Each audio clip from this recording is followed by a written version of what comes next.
beloved Boss Mike Cervera. Magandang umaga at magandang hapon at magandang gabi po. Umaga rito, gabi dyan. Parang ganon. Umaga dito, hapon dyan. Gabi rito, tanghali dyan. Bala na. No? So yun, mga kababayan, shoutout po sa inyo lahat. At eto na nga, mga kababayan. Ewan ko ba itong mga DDS, ano? Hindi natin alam kung ano talaga gusto. Ngayon, may bago na naman silang propaganda. Balik na naman, mga kababayan, doon sa pagpapaawa. Kasi nga ho, naging epektibo yung pagpapaawa nila. No? Epektibo naman. Bakit to? Kita nyo, nanalo lahat yung pamilya ng Duterte, no? Nagbenepisyo sa pagpapaawa, mga kababayan, yung pamilya ng Duterte. Nanalo eh. So, yung iba, mga kababayan, nagbenepisyo rin. Si Bato, tsaka sino? Si Bongo, si Marcoleta. Kita nyo, nakapasok pa. Di ba? So, yun ngayon yung ginagawa nila. Ang ginagawa nila, magpaawa na lang ulit tayo. Gawin natin na itong nakarang eleksyon ay failure. Kasi kapag ka nalaman, manlalaman ng mga tao na naging maayos ang nakaraang halalan, kahit maayos talaga, abay gagawin nila, dudungisan nila. Di ba? Oo, dadrama sila. Tingnan nyo si Ipe, drama ng drama. Para sa mga kababayan natin, ako ayoko na ng posisyon. Okay lang hindi maupo, pero gustong malaman ng taong bayan kung ano talagang resulta. Ayan na nga yung resulta ng halalan, mga kababayan. Di ba? Tapos na nga ang resulta ng halalan eh. Ano pang resultang gusto nila? So, gusto nilang dungisan ito. Sa totoo lang ho, mga kababayan, isa ho, itong nangyaring halalan na talaga namang alam natin, di ba? Naging patas talaga. Kung hindi yan naging patas, mga kababayan, sabi ko sa inyo, hindi makakapasok si Aimee, si Camille Villar, si Bongo, si Bato, at saka sino? Si Marcoleta, di ba? At ang makakapasok ay sila Abalos, di ba? At iba pa. Hindi nga ho nakapasok yung itinuturo nila na magiging number 1 eh. Anong ibig sabihin nun? Maayos na yung halalan.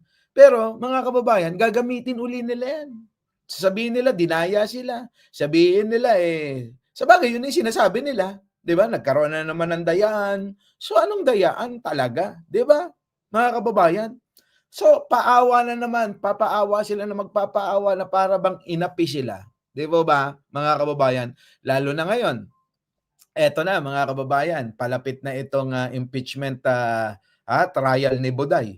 Ano po ang gagawin ng mga senador? Alam naman natin, di ba?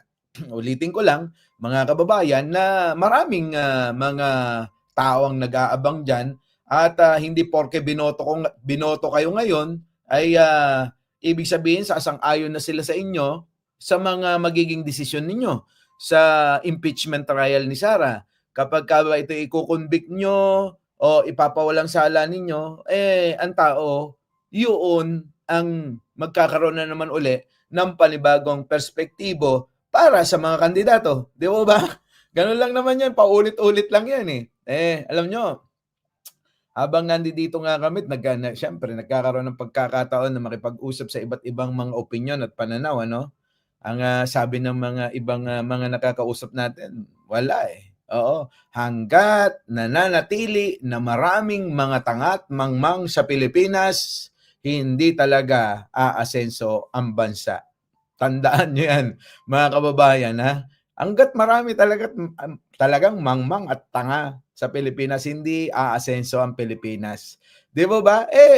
Mga kababayan ang mga binoboto pa rin, mga kababayan yung bang may mga bahid ng mga korupsyon, may bahid ng krimen, may bahid ng katiwalian. Mga kababayan, alam nyo na kung sino-sino yung mga tinutukoy natin.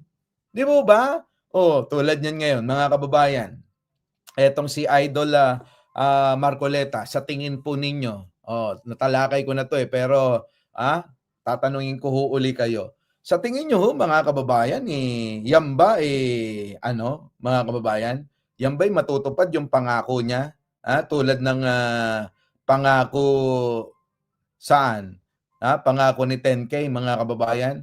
Kasi marami hong mga tao ngayon ang talagang ginagawan ito ng ng mga samut-saring mga katatawanan po ba. 'Di ba? Ginagawa nilang katatawanan tong itong nangyaring pangako ni Marcoleta. Hindi ba dapat yakapin nyo at binoto nyo na eh.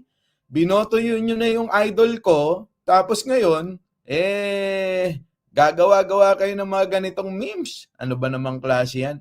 Hindi na ba talaga matatapos itong ganitong klase? Di dapat din nyo binoto para wala na kayong dapat na na isipin pa, di ba? Punta natin to isang memes na to. Tayo na. Ani. Yan. Ano yun, Nani? Sino ba ang senador na Ayan, mga kababayan. Example to. Buhay pa ako, loko ka, Arnold Lopez, ha? Di ba? Eto, tingnan nyo, ha? Panoorin nyo, ha? Ani? Ano yun, Nani? Sino ba ang senador na kapag nanalo daw siya pwede nang malibre ang kuryente? Ano yan? Si Senador Marcoleta. Si Rodante. Oo, nanalo siya. Bakit, Nani? Maganda pala ang layo niya. Malaking tulong yun para sa mahirap na umugusto mo ng kuryente. Oo, maganda yan. Sinasabi niya yan na kapag nanalo siya, walang ayuda, tatanggalin. Tapos, 2K, pababa na bill ng kuryente, pwedeng malibre sa kanya pag siya nanalo. Buti, nanalo. Hani. Siya yung yung bumabatikos kay President BBM. Bakit naman, Nani? Sabi niya, ang kandidato kailangan may isang salita. Dapat talaga may isang salita. May isang salita at may gawa. Yun ang sabi niya. Kaya hinahanapan niya si BBM na 20 kilos na bigas. Ito, papakita ko. Bigas natin. Sunod na Marcoleta. Yung 20 kilos ni BBM. Hinahanap mo. Natupad na, iklaw. Yun, hindi pangako. Pangarap lang, pero tinupad niya. Wow! Tama? 20 kilos, ha? Ito. Nagsasain na namin yan. Napapakinabangan ng mamayang Pilipinong mahihirap. Di ba? Kaya ito, yung bill ng kuryente, bill ng kuryente, 1 to. Sagot mo na to. Dahil sa sinabi mo, may isang salita. Maliwanag na wala. Isang salita ang politiko. Dapat may isang salita at may gawa, tinutupad ang mga pangako. Diba? Kaya ito, para hindi ka mapaya sa publiko, sa mga taong bayan na nagbuklok sa'yo, tuparin mo na yung sinabi mo ay hindi mo langunin. Eto na mga kababayan, sinisingil si Marcoleta. Kung si Pangulong Bongbong Marcos daw, binabatikos na kailangan sa isang politiko merong isang salita at tinutupad ang lahat ng mga sinasabi. Eto lang mga kababayan, natupad naman na. Meron lang 20 pesos na hindi pa nga pangako, kundi pangarap pa lang yun, mga kababayan. Paano pa kaya kapag nangako si Pangulo? Eto naman si Kuya. Eto na yung bill ng kuryente, 1-2. Mga kababayan, mukhang napasubo si Idol Marcoleta rito, mukhang napasubo, o nabudol tayo. Dalawa lang yan, mga kababayan. Napasubo ba si Marcoleta o nabudol tayo? Sige, tuloy. Gampanan mo, panindigan mo, mga sinabi mo. Marcoleta. Yung 20 kilos na bigas ni BBM. Tinupad na hanggang ngayon. Marami pang namimili. At marami nakikinabang. Buong Pilipinas nakikinabang. Kaya sana naman, naaluklukan sa pwesto, huwag ka na magbubukas ng bangko. Yung bill ng kuryente, panindigan mo, huwag sinabi mo. Para ayos. 100% ibubuto ka namin. Dahil kailangan ka namin pag tinupad mo ang iyong pangako. Ayan. Kuryente. Sigurado. Sigurado. Mananalo ka. Anong scam yan, Alicia Duran? Ganito laman yan, mga kababayan. kapag kayaan nagawa ni Marcoleta na malibre yung 2,000 pababa na bill ng kuryente. Mga kababayan, tumakbo ka ng presidente, Idol Marcoleta. Sigurado susuportahan pa ka. Di mo ba? Sa kasaysayan ng bansa, mga kababayan, biruin mo, nagkaroon ng ganyan. Nagkaroon ng libre na kuryente. Hindi ka na magbabayad sa Meralco kapag ikaw ang bill mo hindi bababa, ay hindi tataas ng 2,000. 2,000 pababa, ikaw ay libre na sa kuryente. Baka ba, ang problema, Idol, ang problema sa Idol natin, baka mamaya magaya dun nga kay Idol. Magaya kay sino to? Si Cayetano na bago mag-eleksyon pinangakuan tayo ng 10,000. Di mo ba? Ano ba yang Idol mo? Kamatis natin ng Meralco. Kaya nga alam nyo, ganito lang yan. Ito yung sinasabi ko sa inyo. Ano yung salita ko kanina? Yung sinabi ko, hanggat nananatiling mga tangat, mga mangmang ang mga Pilipino, hindi talaga maunlad. Hindi uunlad ang alin? Ang Pilipinas. Biruin yung mga kababayan ko. Ako naniniwala ako. May hirapan dito si Idol Marcolete na na ito magampanan o magawa niya, 'di ba? Ito pangako sa inyo yan mga kababayan sabi niya sabi mga kababayan, kapag ako'y nahalal ang bill nyo sa kuryente na 2,000 pababa, ito'y magiging libre na. Wala na kayong babayaran. Di ba mga kababayan? Syempre mga kababayan, alam naman natin na marami rin nga nahihirapan na mga kababayan natin sa pagbabayad ng kuryente, di ba? So, maaaring yun din ang nadali ni Idol Ano po? Nadali yung sa pangako na kuryente. Matindi, di ba? Ay, naku. Mga kababayan, ang hindi lang umubra, alam nyo? Ang hindi umubra na pangako, yung pangako ni Kibuloy ano yung pangako ni Kibuloy, mga kababayan? Sabi ni Kibuloy, pag ako naging presidente, hindi nga presidente nga yung tinakbo, senador lang pag ako ay naging senador na lang, pero yung gusto niya presidente. Baka sabihin niya, hindi naman presidente yung tinatakbo ko senador lang hindi umubra, mga kababayan. Pag ako naging presidente, 5 piso na lang ang bigat. Alam niyo sa totoo lang, hindi niyo napansin, sa grupo lang ng PDP yan, mga pangako na ganyan.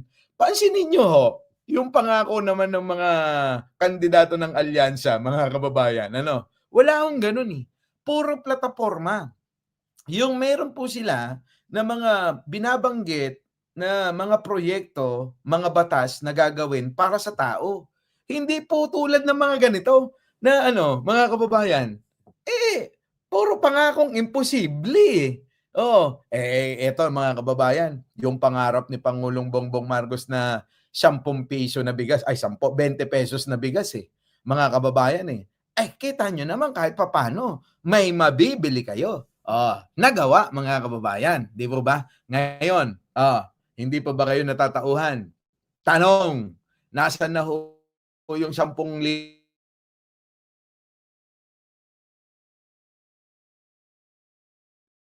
And ayan, nawawala yung signal, mga kababayan. Pasensya na kayo, mahina talaga mga signal minsan. Ngayon mga kababayan, sa tingin ninyo, di ba? Wala Sabi rito ni Brian, abangan nyo, guys, si Trillanes, DILG secretary na siya. Allah. Talaga ba? Hindi ko alam yan Hirap talaga kapag wala ka sa Pilipinas, medyo mahuhuli ka. Puro mga guni-guni. Sabi ni Bimbo, markado puro Aichang, pag-like mo nga yan, Aichang, shout out Tio, sa inyo po lahat. Nako, mga kababayan,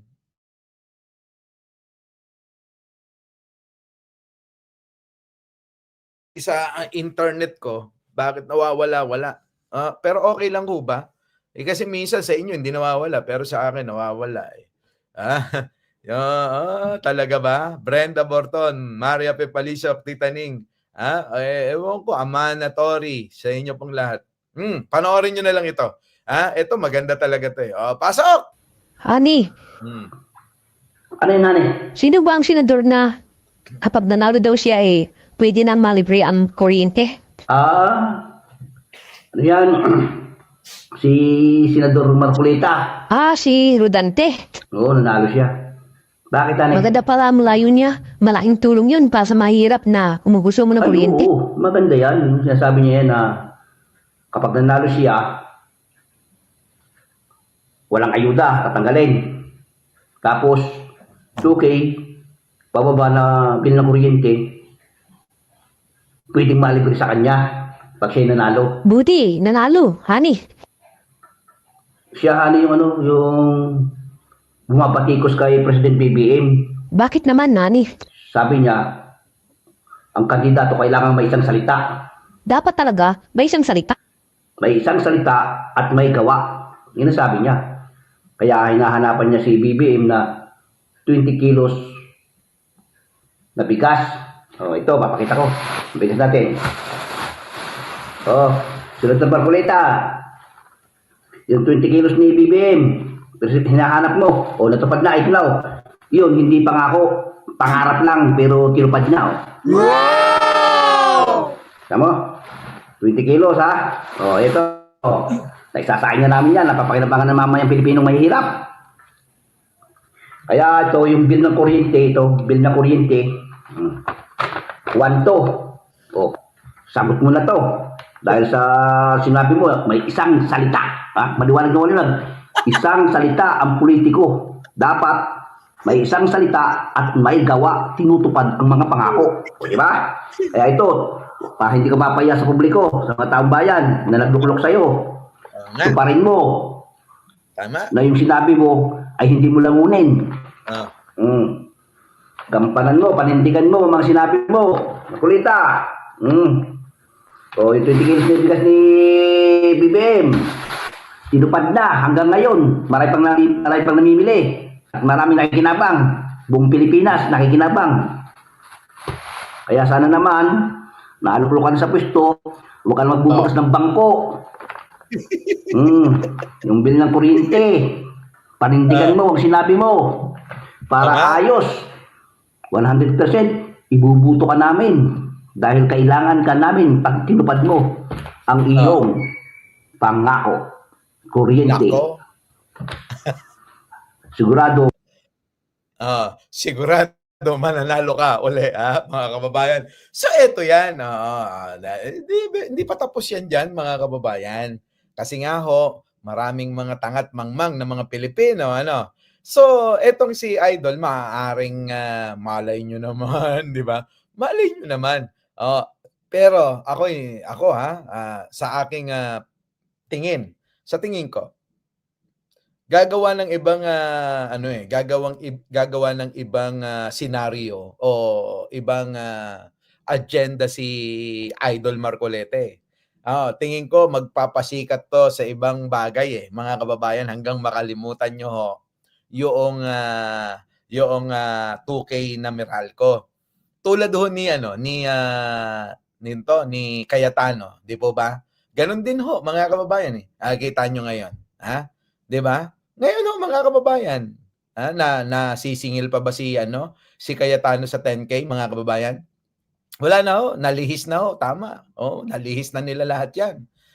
Ganun ho kabilis makalimot ang taong bayan, at ganun kabilis mga kababayan nilang mabola at mauto ang mga tao Kaya ganun talaga, 'di ba, Teresita Tan?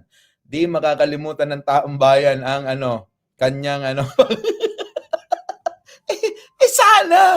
sana hindi makalimutan. Kaso nga nakakalimutan bigla di ba?